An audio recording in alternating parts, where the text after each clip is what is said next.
Alhamdulillahi Rabbil Alamin Alladhi anzala al-Qur'ana fi syahri Ramadan Syahrul Mubarak Syahrul Rahmah Wa Syahrul Maghfirah. Allahumma salli wa sallim wa barik ala Sayyidina Muhammadin Sayyidil Anbiya'i wa Sayyidil Mursalin wa ala alihi tahirin wa ala ashabihi ajma'in, amma ba'du. Jamaah sholat isya dan dilanjutkan sholat tarawih.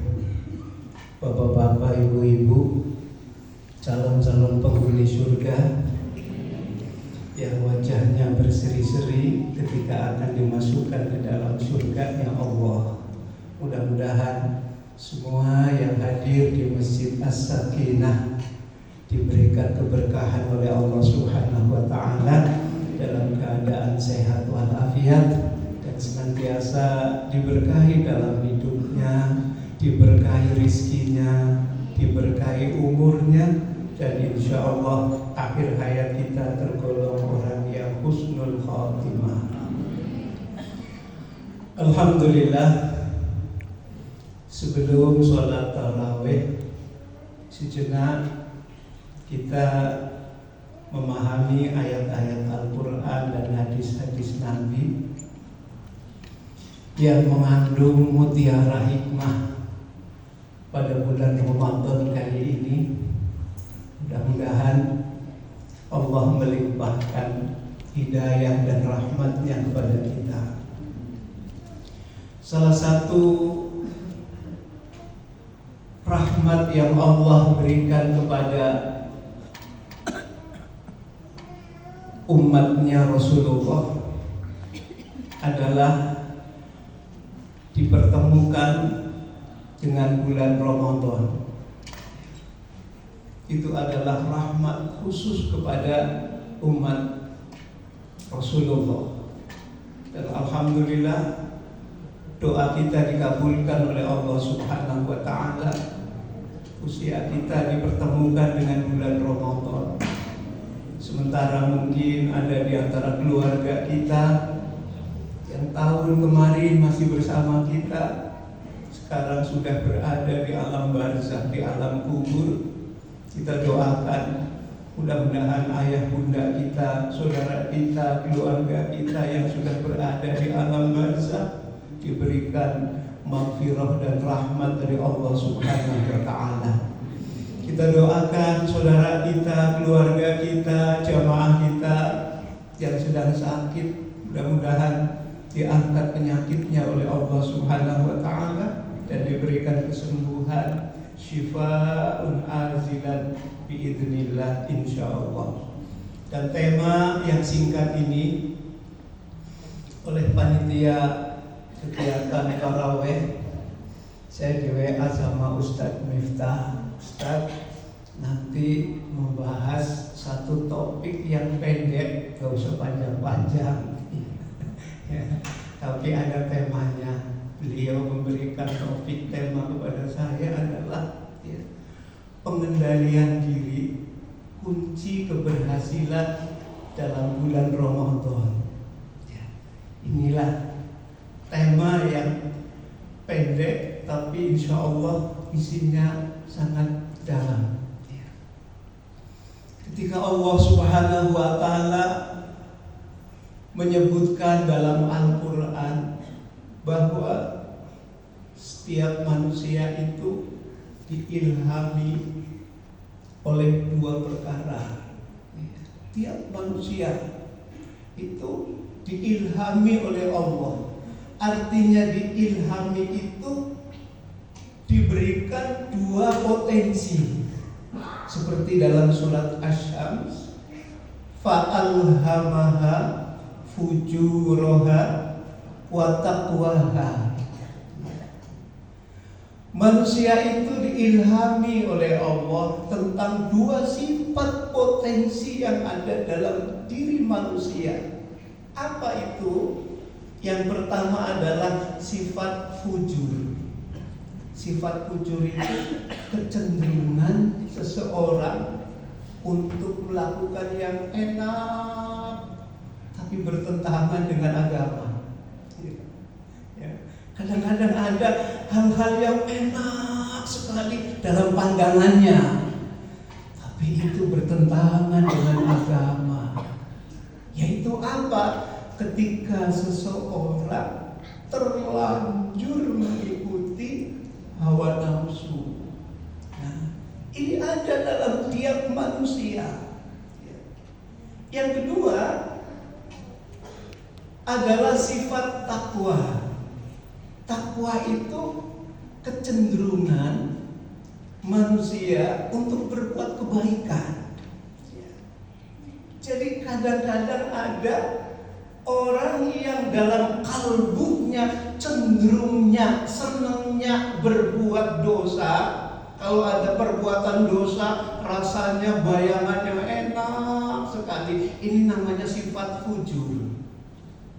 Yang keduanya, kecenderungan seseorang itu untuk berbuat kebaikan. Nah, kalau yang pertama ini adalah kecenderungan manusia mengikuti hawa nafsu. Sedangkan kecenderungan yang kedua itu adalah manusia mengikuti iman, kalbunya dekat dengan Allah. Bagaimana agar kita bisa mengendalikan hawa nafsu? Maka Allah perintahkan, wajibkan kepada umatnya Rasulullah, disuruh untuk siam, disuruh untuk puasa. Nah, puasa itu pengendalian hawa nafsu. Di mana seseorang kadang-kadang hawa nafsunya pengennya yang enak, pengennya yang melakukan sesuatu yang cepat, tapi disuruh untuk sabar. Disuruh untuk sabar. Begitu juga disuruh untuk tawadhu, disuruh untuk rendah hati. Nah, dan sifat-sifat inilah yang menjadikan seseorang akan dimasukkan ke dalam surganya Allah Subhanahu wa ta'ala. Siapa yang bisa mengendalikan hawa nafsunya, itu jaminannya apa? Jaminannya adalah surga. Kemana ayat yang menyebutkan orang yang bisa mengendalikan hawa nafsu jaminannya surga? Buka dalam surat Al-Imran ayat 134. Disinilah Allah berfirman dalam surat Al-Imran, diawali dengan ayat 133, dilanjutkan dengan 134. Wasari'u ila maghfiratin mir rabbikum wa jannatin 'arduha as-samawati wal ardu u'iddat lil muttaqin.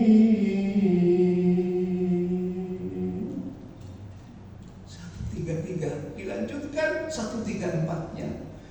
Alladzina yunfikuna fis sarra'i wad dharra'i wal kadhimina al-ghaidha wal 'afina 'anil nas wallahu yuhibbul muhsinin.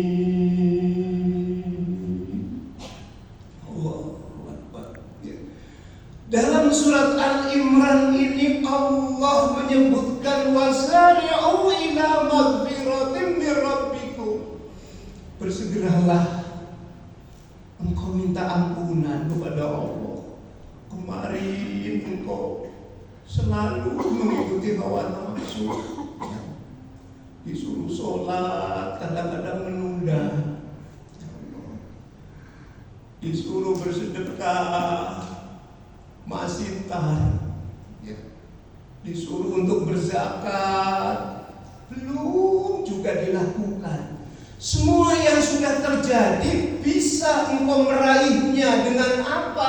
Dengan minta ampun kepada Allah, maghfirah. Maka Ramadan ini adalah bulan ampunan Allah. Kemarin kita kadang-kadang melakukan maksiat, mengikuti hawa nafsu. Lantas dalam bulan Ramadan ini kita disuruh kembali segera kepada Allah Subhanahu wa Ta'ala dengan memperbanyak istighfar di bulan Ramadan. Insya Allah siapa yang istighfar di bulan Ramadan, dosa-dosanya akan diampuni oleh Allah Subhanahu wa Ta'ala. Setelah kita istighfar, Allah menyebutkan wa jannatun arduhas samawati wal ardu iddat lil muttaqin. Surga yang seluas langit dan bumi. Ya Allah, bumi saja kita belum sampai keliling dunia, itu terasanya seluas. Nah, surga nanti luasnya seluas langit dan bumi. Lantas surga seluas itu diberikan kepada siapa? Uiddat lil muttaqin. Diberikan kepada orang-orang yang takwa. Siapa orang-orang yang takwa itu? Lantas disebutkan dalam surat Al-Imran ayat selanjutnya, orang yang takwa yang akan menempati surganya Allah. Yang pertama apa? Alladzina yunfiquna fis sarra wad dharra, yaitu orang yang suka dermawan. Ya, setelah ibadah puasa ini kita berbelas kasih, berbagi kasih yang tadinya maaf pelit. Ya, setelah bulan Ramadan merasakan sendiri ketika lapar.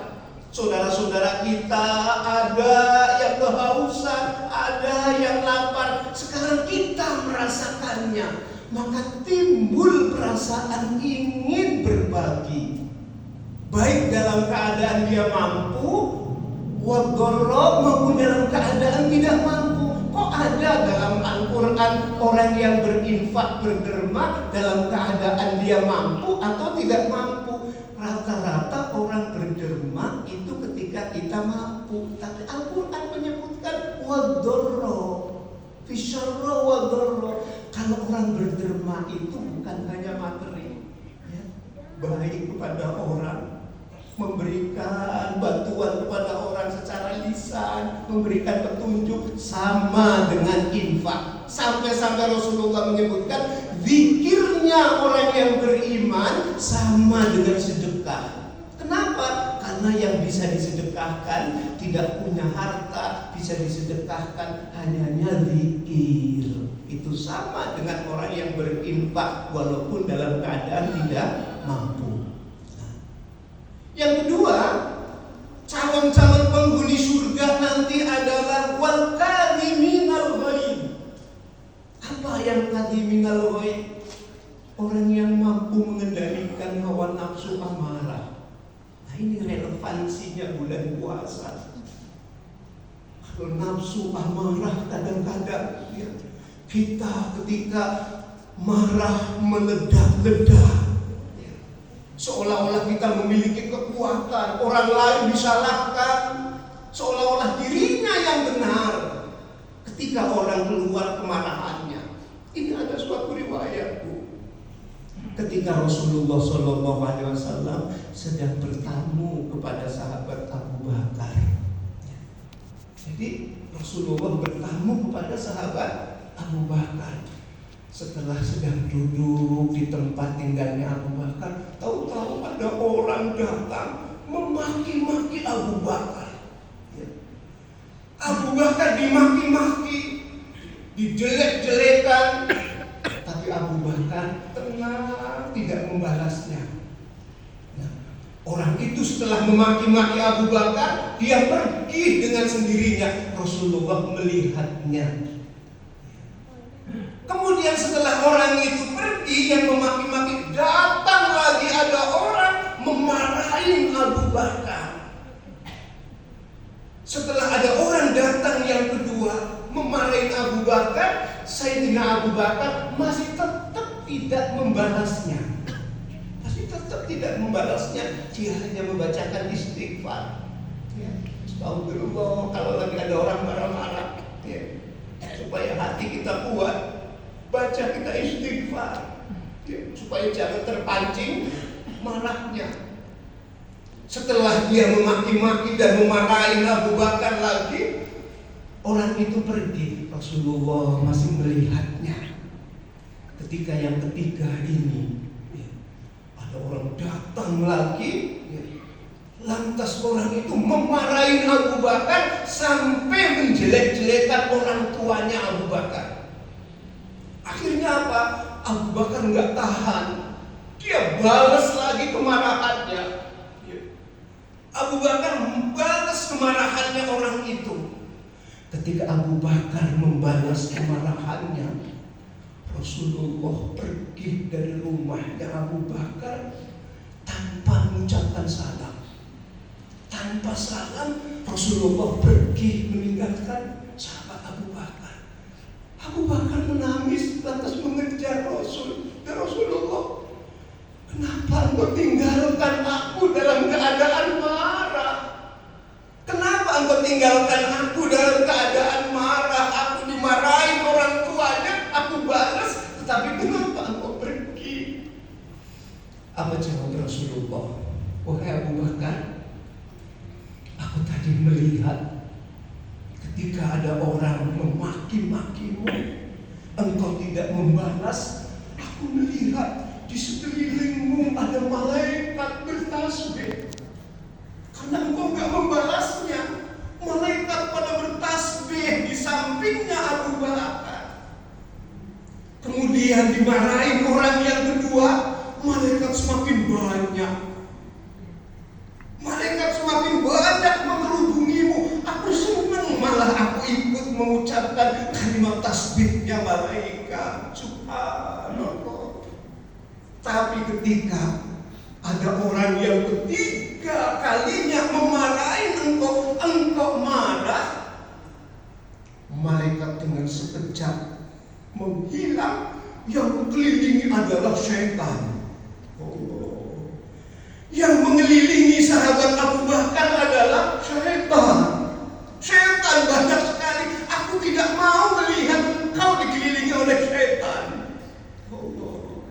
Sehingga aku pergi meninggalkanmu, wahai Abu Bakar. Abu Bakar menangis. Rasulullah, maafkan aku. Aku tidak tahan. Aku dimarahi menyebut nama orang tuaku, sehingga aku balas lagi marahnya. Ketika engkau membalas kemarahannya, maka yang kelilingmu adalah syaitan.